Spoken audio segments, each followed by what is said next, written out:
Hii ni Dira ya Dunia kutoka idhaa ya Kiswahili ya BBC. Mimi ni Roncliffe Odit. Taarifa yetu kuu usiku huu.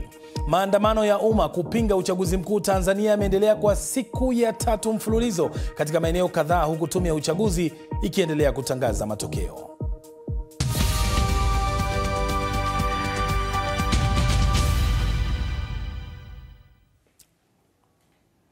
Tuanzie nchini Tanzania ambapo serikali inasema kwamba haiwezi kuthibitisha idadi ya watu waliouawa katika maandamano baada ya uchaguzi uliofanyika Jumatano wiki hii.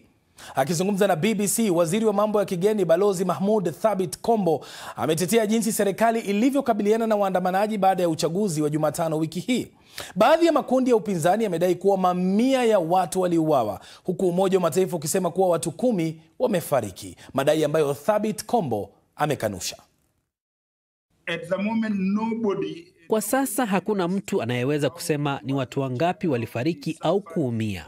Tunaendelea kupokea ripoti kuhusu mali binafsi ya watu iliyoharibiwa, magari, mali ya umma, magari ya TANESCO ambayo ni kampuni yetu ya umeme yalichomwa. Kwa sasa hakuna hesabu kamili. Mpaka serikali itakapopokea ripoti kamili, itatoa idadi kamili. Na kuhusu kuminywa kwa mtandao nchini Tanzania, Waziri Thabit alikuwa na haya ya kusema.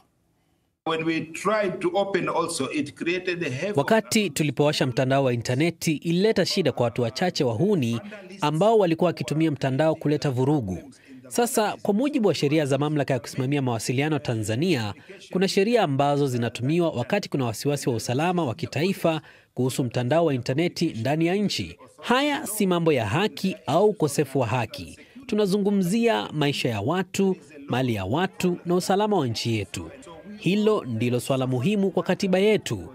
Kwa hiyo, sote tunaumia kwa sababu ya watu wachache waliotumia interneti na mitandao ya kijamii kuleta uharibifu. Sote tunaumia. Hata mimi mwenyewe naumia kwa siku chache, lakini nina imani kesho interneti itarudi, na tunaelewa hili kwa sababu ni sheria yetu.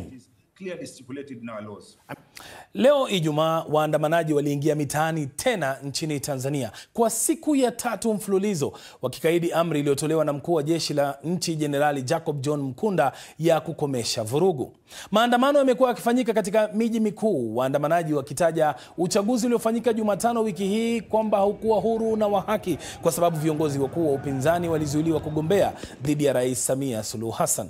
Bado mitandao ya interneti imeminywa katika hatua iliyofanya kuwa vigumu kuthibitisha ripoti za mauaji. Wakati hayo yakijiri, tume ya uchaguzi imeendelea kutangaza matokeo. Hadi kufikia sasa tume hiyo imetangaza matokeo kutoka kwa takriban mikoa 80 kati ya 100 nchini humo kupitia kituo cha utangazaji cha serikali TBC. Sasa wakati hayo yakijiri, raia wa nchi za nje walioko Tanzania wamekuwa wakikabiliwa na changamoto kadhaa, ikiwemo usafiri na mawasiliano ndani na nje ya taifa hilo. Mmoja wao ni Mkenya Anyiko Owoko ambaye alikuwa nchini humo kufanya kazi na wasanii kadhaa. Leo Ijumaa amefanikiwa kuondoka kwa ndege na kurejea Kenya baada ya kukwama kwa siku 3. Anyiko amezungumza na Peter Mwangangi kuhusu hali ilivyokuwa. Ile kazi ambayo kufanya kazi na wasanii mbalimbali kutoka Afrika, najipata kwa muda nikiwa nchi mbalimbali, na Tanzania ni nchi ambaye nasafiri nikienda huko sana. In fact nilikuwa huko mwezi iliyopita, so nikajipata tena nilikuwa Tanzania juzi, nikiwa na wasanii kutoka South Africa, tukiwa tuna promote project ya huyo msanii wangu. Tukiwa huko kukakuwa pia na uchaguzi ambayo ilikuwa on Wednesday, na tulikuwa na matumaini ya kwamba kila kitu itaendelea vizuri, itakuwa very peaceful. So tulijua kwamba tutachukua break on Wednesday and Thursday, alafu leo hii Friday tungekuwa tunaendelea na promotion ya msanii tukiingia kwenye weekendi. Lakini wakati Wednesday ilifika, uchaguzi ukafanyika, vitu zilibadilika kwa sababu mara kwa mara internet ilikatwa, all connections, simu zote zikakatwa, tungeweza kupiga simu nje ya nchi ya Tanzania, na pia wale ambao walikuwa nje hawangeweza kutupigia simu. Messages pia zilikuwa haziendi. Kama unataka kulipa chochote na kadi ya benki, hata kwenye hoteli haifanyi. Lazima uende kwenye ATM utafute cash money. Magari hazipo barabarani kwa sababu petrol stations zote zimefungwa. So connections yani haipatikani. Uko kwenye hotelini unasikia tu yani mlipuko za gunshot, but you don't know what's happening because hatuwezi ona kwenye social media. Na Anyiko, umefanikiwa kurudi Kenya, hiyo ilikuwaje?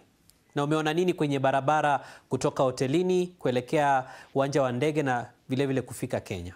So ile kitu ambayo ilifanyika kwanza, sikukuwa na tikiti yangu ya kurudi Tanzania kwa sababu mara nyingi nikienda Tanzania kufanya promotions na artists hatujui ya kwamba tutamaliza siku ngapi. So huwa tunanunua tikiti ya kwenda alafu tukimaliza tunanunua tikiti ya kurudi. So nilikuwa sina tikiti ya kurudi Kenya, lakini pia hakuna vile ambavyo naweza nika log on to the internet kununua tikiti. So nilikuwa yani tu kwa simu yangu nikiwa tunaangalia, I'm just waiting. Alafu ilikuwa kama it was around 3 p.m. Walifungua internet yesterday for about 40 minutes. Only 40 minutes. So kwa hiyo muda wa 40 minutes niliweza kuwasiliana na dada yangu hapa Kenya, nikamwelezea ninunulie tikiti ya Kenya Airways ya kurudi. Na by the time alikuwa shanunua, yani hatungeweza kuwasiliana, walishafunga. So singeweza kupata hata my ticket. No content was going through. You can't send any content. So rafiki yangu wa Tanzania aliweza kumpigia dada yangu akampa reference number. Hakuna gari kutoka hotelini hadi airport kwa sababu my hotel gari zote zilikuwa zimeishiwa na mafuta na petrol stations zote zimefungwa, waliambiwa wasifungue. So niliweza kupata marafiki wangu alinitafutia mtu ambaye alikuwa na driver, akamtuma huyo driver akaja akanichukua. Tukitoka hotelini kwenda airport, kulikuwa hamna any movements, hakuna magari zingine, yani ilikuwa very few, maybe 3 or 4, na kulikuwa na police stops na military stops. Wanauliza, wanakuja wako kama 10 police, wanauliza unaenda wapi, kitambulisho, ID. Ukisema unaenda kwenye airport unasema ni sawa. So for me, nilipita stops, zilikuwa 5 stops. Wote wanaangalia all your documentation, unaenda wapi, wanaangalia driver ID, everything. Na Anyiko, pale kwenye uwanja wa ndege hali ilikuwaje? Ilikuwa inaonekana kama watu si wengi. Ukiwa nje inaonekana kama airport ni kama haifanyi kazi.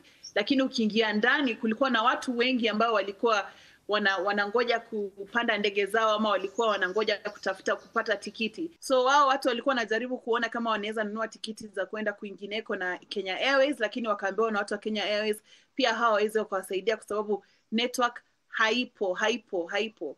So ukija unapatiana your reference number, unaingia kwenye ndege, lakini ama kama kuna tikiti yako unaonyesha, lakini kama hauna tikiti there's no way ya kununua tikiti kwa Tanzania. It's completely a mess. Yote hayo yakijiri, katibu mkuu wa Wizara ya Mambo ya Ndani nchini Kenya Raymond Omolo amewaonya Wakenya dhidi ya kushiriki katika maandamano kinyume cha sheria mpakani mwa Kenya na Tanzania, akionya kuwa yeyote atakayepatikana akisababisha fujo atakabiliwa na sheria. Onyo lake linafuatia maandamano katika vituo kadhaa vya mpakani ikiwa ni pamoja na Namanga hapo jana. Omolo anasisitiza kuwa Kenya ina sheria na kanuni zinazosimamia maandamano na kuwataka raia kuendesha shughuli zao ndani ya mipaka ya kisheria. Hii leo shughuli za kawaida zimerejea katika eneo la Namanga baada ya kusitishwa kwa maandamano. Wahudumu wa sekta ya umma wameendelea na biashara zao, lakini usafirishaji wa mizigo ulikwama kufuatia kuminywa kwa mtandao nchini Tanzania, kama anavyoripoti Ahmed Bahaj. Kwanza ilianza Madagascar na kisha Cameroon na sasa